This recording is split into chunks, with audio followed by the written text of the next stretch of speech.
ॐ सहनाववतु सहनौ भुनक्तु सह वीर्यं करवावहै तेजस्विनावधीतमस्तु मा विद्विषावहै ॐ शान्तिः শান্তিः শান্তিः। আমাদের হাতে দর্শনের ইউজিসি নেট পরীক্ষার সিলেবাস এসছে। প্রথম দেখায় মনে হতে পারে এটা তো শুধু পরীক্ষার জন্য কিছু নাম আর তত্ত্বের তালিকা। কিন্তু আমরা ভাবলাম এর ভেতরেই তো হাজার হাজার বছরের সেরা কিছু চিন্তাভাবনা লুকিয়ে আছে। তো আজকের পর্বে আমাদের লক্ষ্যটা ইমতেহান পাশ করা নয়, বরং এই বিশাল দুনিয়ার ভেতর থেকে আসল কাজের আর মজার কথাগুলো সহজ করে তুলে আনা। একদম। বিষয়টা অনেকটা একটা রহস্য সমাধানের মতো। পৃথিবীর বিভিন্ন প্রান্তে বিভিন্ন সময়ে মানুষ কিন্তু একই ধরনের মৌলিক প্রশ্ন নিয়ে মাথা ঘামিয়েছে। যেমন আমি যা দেখছি সেটাই কি সত্যি, বা কিভাবে বাঁচলে জীবনটা সার্থক হবে। আকর্ষণীয় ব্যাপার হল প্রশ্নগুলো এক হলেও উত্তর খোঁজার পথগুলো ছিল একদম আলাদা। আর আজকের আলোচনাটা হবে সেই বিভিন্ন পথের একটা সফর। ঠিক। দারুণ। তাহলে চলুন শুরুটা ভারতীয় দর্শন দিয়ে করা যাক। এখানে একটা বড় বিতর্ক ছিল জ্ঞান নিয়ে আমরা ঠিক কিভাবে জানতে পারি।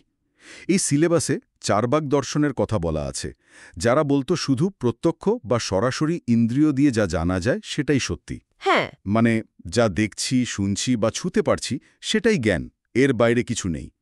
এটা তো শুনতে বেশ সোজাসাপটা আর আজকের দিনের বিজ্ঞানসম্মত মানসিকতার মতো লাগে, তাই না? হ্যাঁ, আপাত দৃষ্টিতে তাই মনে হয়।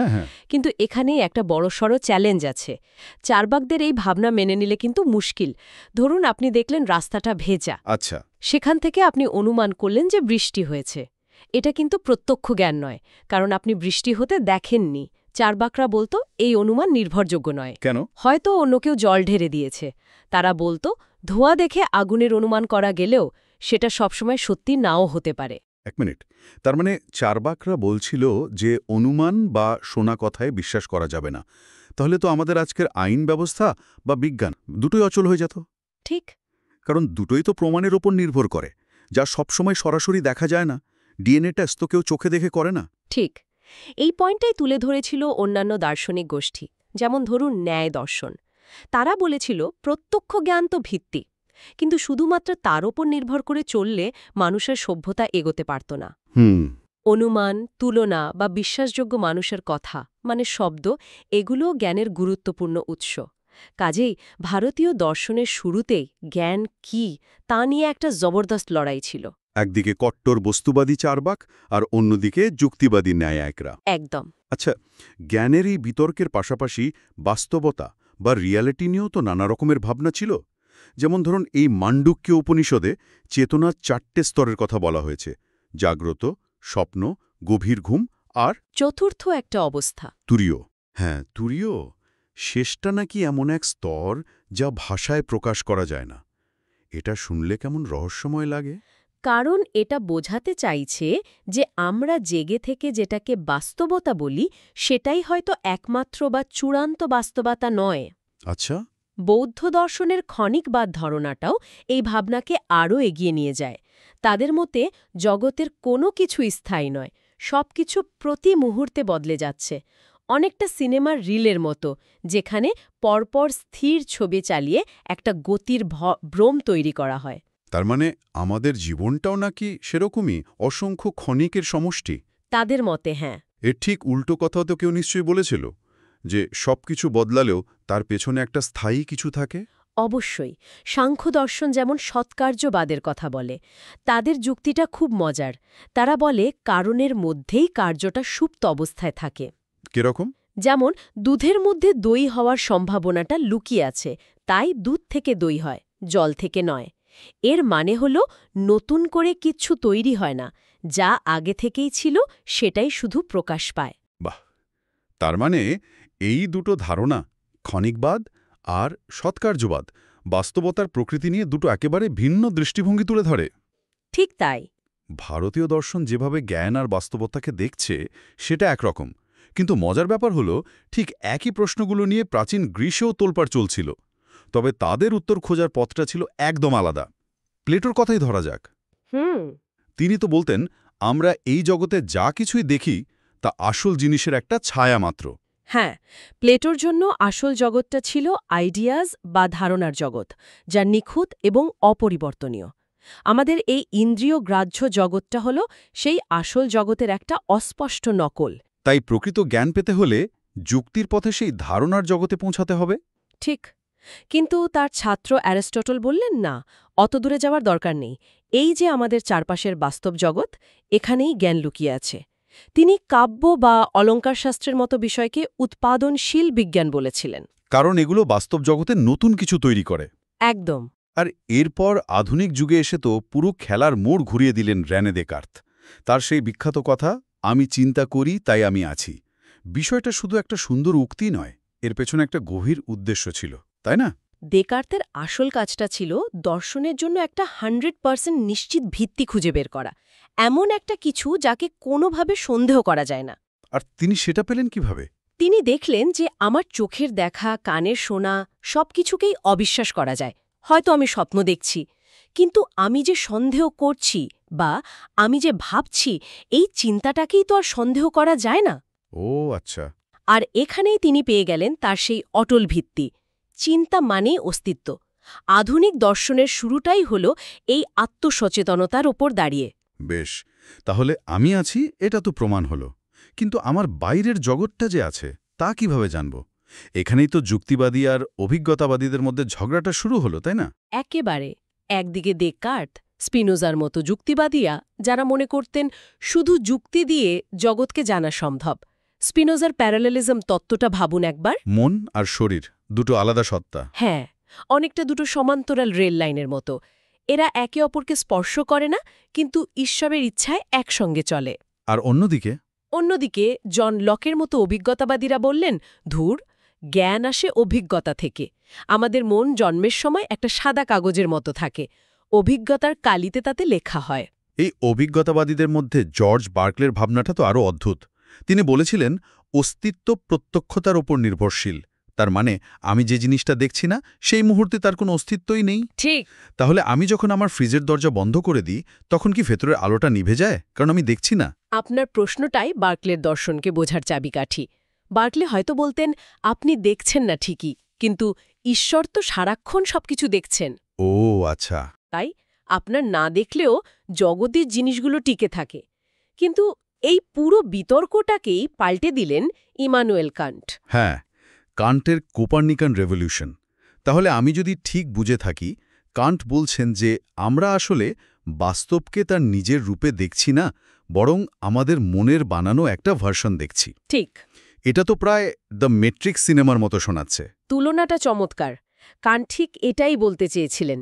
তিনি বলেন, আমাদের মনের ভেতরেই আগে থেকে কিছু ছাঁচ বা ফিল্টার, যেমন দেশ, কাল, কার্যকারণ, এগুলো লাগানো আছে। মানে রঙিন চশমা পরার মতো? একদম। আপনি যদি নীল চশমা পরেন, গোটা জগৎ নীল দেখবেন। তার মানে এই নয় যে জগৎটা নীল, বরং আপনার দেখার প্রক্রিয়াটাই এমন। কান্ট যুক্তিবাদ আর অভিজ্ঞতাবাদের মধ্যে একটা অসাধারণ সেতুবন্ধন তৈরি করলেন। কিভাবে? তিনি বললেন, জ্ঞান অভিজ্ঞতায় শুরু হয়, কিন্তু মনের গঠন ছাড়া তা সম্পূর্ণ হয় না। বাহ! তাহলে যদি আমাদের মনই বাস্তবকে একটা আকার দেয়, তাহলে সেই জগতে কোনটা ভালো আর কোনটা মন্দ সেই সিদ্ধান্তটা আমরা কিভাবে নেব? এখান থেকে তো নীতিশাস্ত্রের আলোচনা শুরু হয়। একদম। আর এখানেও প্রাচ্য আর পাশ্চাত্যের মধ্যে ভাবনার ধরনটা বেশ আকর্ষণীয়। ভারতীয় নীতিশাস্ত্রে শ্রেয় আর প্রেয়, এই দুটো শব্দের মধ্যে সুন্দর একটা পার্থক্য করা হয়েছে। শ্রেয় আর প্রেয়? হ্যাঁ, প্রেয় হল যা শুনতে বা করতে ভালো লাগে, যা তাৎক্ষণিক আনন্দ দেয়, যেমন গভীর রাতে আইসক্রিম খাওয়া। আর শ্রেয় হল যা আদতে আমাদের জন্য কল্যাণকর, যেমন পরিমিত খাওয়া আর শরীর চর্চা করা। আর দুটো সবসময় এক হয় না। ঠিক। বৌদ্ধ ধর্মের ব্রহ্মবিহারের 4টি ধারণাও তো এই সিলেবাসে আছে। মৈত্রী, করুণা, মুদিতা আর উপেক্ষা। এগুলো তো আজকের দিনে মানসিক স্বাস্থ্যের জন্য খুব কাজের কথা বলে মনে হয়। অবশ্যই। এগুলো আসলে সার্বজনীন মানবিক গুণ। আর ভারতীয় নীতিশাস্ত্রের কেন্দ্রে রয়েছে কর্মফলের ধারণা। জৈন দর্শনে কর্মকে একটা ফুটো নৌকার সঙ্গে তুলনা করা হয়। ফুটো নৌকা? হ্যাঁ, নতুন কর্ম হল সেই ফুটো দিয়ে ভেতরে আসা জল, সংবর হল সেই ফুটোটাকে বন্ধ করে দেওয়া যাতে আর জল না ঢোকে। আর তারপর? তারপর জমানো কর্ম, অর্থাৎ নৌকার ভেতরের জল ধীরে ধীরে সেচে বের করে দিলেই মোক্ষ বা মুক্তি সম্ভব। এটা একটা খুব শক্তিশালী রূপক। এবার যদি পাশ্চাত্যের দিকে তাকাই, সেখানে নীতিশাস্ত্র নিয়ে দুটো বড় দল আছে যারা প্রায় একে অপরের সঙ্গে লড়াই করে। একদিকে কান্টের মতো মানুষ যারা বলেন কর্তব্যের জন্যই কর্তব্য, হ্যাঁ, ডিঅন্টোলজি। ফলাফল যাই হোক নিয়ম ভাঙা চলবে না। ঠিক। কান্টের বিখ্যাত ক্যাটেগরিক্যাল ইম্পারেটিভ বা শর্তহীন অনুজ্ঞা অনুযায়ী এমনভাবে কাজ করো যেন তোমার কাজের নীতিটা একটা সার্বজনীন আইন হয়ে উঠতে পারে। মানে আমি যে কাজটা করছি সেটা যদি সবাই করত তাহলে কি হতো, এটা ভাবতে হবে। একদম। সহজ কথায় আপনি যে কাজটা করতে যাচ্ছেন নিজেকে প্রশ্ন করুন, যদি পৃথিবীর সবাই এই পরিস্থিতিতে এই কাজটা করত তাহলে কি চলত? যদি উত্তর হ্যাঁ হয় তবে কাজটা নৈতিক। যেমন মিথ্যে কথা বলা। যদি সবাই মিথ্যে বলতো তাহলে তো ভাষার উপর থেকেই বিশ্বাস উঠে যেত। ঠিক তাই। তাই মিথ্যে বলা অনৈতিক। কিন্তু এর বিপরীতে উপযোগবাদ বা ইউটিলিটারিয়ানিজম বলে ফলাফলটাই আসল। যে কাজে সবচেয়ে বেশি সংখ্যক মানুষের সবচেয়ে বেশি ভালো হয় সেটাই নৈতিক কাজ। হ্যাঁ। ধরা যাক একটা সত্যি কথা বললে দাঙ্গা লেগে যেতে পারে, আর একটা ছোট্ট মিথ্যে কথা বললে শান্তি বজায় থাকবে। উপযোগবাদীরা হয়তো দ্বিতীয় পথটাই বেছে নেবেন। ঠিক। তবে উপযোগবাদীদের মধ্যেও আবার ভাগ আছে। জন স্টিওয়ার্ট মিল সুখের মধ্যে একটা গুণগত পার্থক্য করেছিলেন। তার মতে সব সুখ সমান নয়। কি রকম? একটা ভালো বই পড়ে যে আনন্দ পাওয়া যায় সেটা পেট পুরে খাওয়ার আনন্দের চেয়ে উন্নত। তার সেই বিখ্যাত উক্তিটা মনে আছে, একজন অসুখী সক্রেটিস হওয়াও একজন সুখী শূকরের চেয়ে ভালো। কারণ মানুষের সুখ শুধু শারীরিক নয়, বৌদ্ধিক এবং মানসিকও। একদম। এইসব তো গেল তত্ত্বের কথা, কিন্তু এই দার্শনিক ভাবনাগুলো কি আজও আমাদের জীবনে কোনো কাজে লাগে? সিলেবাসের শেষ অংশটা তো প্রায়োগিক দর্শন নিয়ে।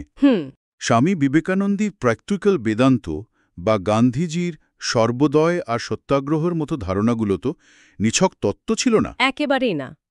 বিবেকানন্দ অদ্বৈত বেদান্তের গভীর তত্ত্ব, সবার মধ্যেই ঈশ্বর আছেন, এটাকে মানুষের সেবার কাজে লাগিয়েছিলেন। তার কাছে দরিদ্র মানুষের সেবা করাই ছিল ঈশ্বরের উপাসনা। আর গান্ধীজি? গান্ধীজি অহিংসা আর সত্যের ধারণাকে ব্রিটিশ সাম্রাজ্যের বিরুদ্ধে লড়াইয়ের রাজনৈতিক অস্ত্রে পরিণত করেছিলেন। আর ডক্টর আম্বেদকর যেভাবে বৌদ্ধ ধর্মকে সামাজিক ন্যায়ের হাতিয়ার হিসেবে ব্যবহার করলেন সেটাও দর্শনের এক যুগান্তকারী প্রায়োগিক রূপ। তার মানে দর্শন যখন জীবনের সমস্যার সমাধান করে তখনই তা জীবন্ত হয়ে ওঠে। ঠিক তাই। পাশ্চাত্যেও তো এর উদাহরণ আছে। যেমন লুডভিগ উইটগেনস্টাইন দেখালেন যে ভাষার অর্থ তার ব্যবহারের উপর নির্ভর করে। একই শব্দ বিভিন্ন পরিস্থিতিতে বা বিভিন্ন গোষ্ঠীর মধ্যে আলাদা অর্থ তৈরি করে। হ্যাঁ। আজকের অনলাইন মিম বা সোশ্যাল মিডিয়ার বিভিন্ন কমিউনিটি নিজস্ব ভাষা দেখলে বোঝা যায় উইটগেনস্টাইনের কথাটা কতটা সত্যি। আর আজকের দিনে পরিবেশ নীতিশাস্ত্র বা ল্যান্ড এথিক্সের কথা ভাবুন। আমাদের কি প্রকৃতির প্রতি কোনো কর্তব্য আছে? বা পিটার সিঙ্গারের মতো দার্শনিকরা যখন পশুদের অধিকার নিয়ে কথা বলেন তখন তারা উপযোগবাদের যুক্তি ব্যবহার করেন, তাই তো? হ্যাঁ, তারা বলেন যে যেহেতু পশুরাও কষ্ট পায় তাই তাদের স্বার্থকেও আমাদের নৈতিক গণনার মধ্যে আনতে হবে। এই ভাবনাগুলোই তো আজ অ্যানিমেল ওয়েলফেয়ার আইন বা পরিবেশ আন্দোলনের দার্শনিক ভিত্তি। এমনকি কৃত্রিম বুদ্ধিমত্তা বা জেনেটিক ইঞ্জিনিয়ারিং। হ্যাঁ, এই নতুন প্রযুক্তি নিয়ে যে নৈতিক প্রশ্ন উঠছে তার উত্তরও কিন্তু দর্শনের দেখানো পথেই খুঁজতে হচ্ছে। তাহলে পুরো আলোচনাটা থেকে যেটা পরিষ্কার হচ্ছে তা হলো দর্শনের এই সিলেবাসটা আসলে কিছু শুকনো তত্ত্বের তালিকা নয়। এটা বরং বাস্তবতাকে বোঝা, জ্ঞানকে যাচাই করা আর নৈতিকভাবে বাঁচার জন্য একটা টুলকিট। একদম। চারভাগদের প্রশ্ন করার সাহস থেকে শুরু করে কান্টের মনের গঠন বোঝা বা উপযোগবাদের মাধ্যমে সামাজিক সিদ্ধান্ত নেওয়া, এই সবকিছুই আমাদের চিন্তার পরিধিকে বাড়িয়ে দেয়। একদম।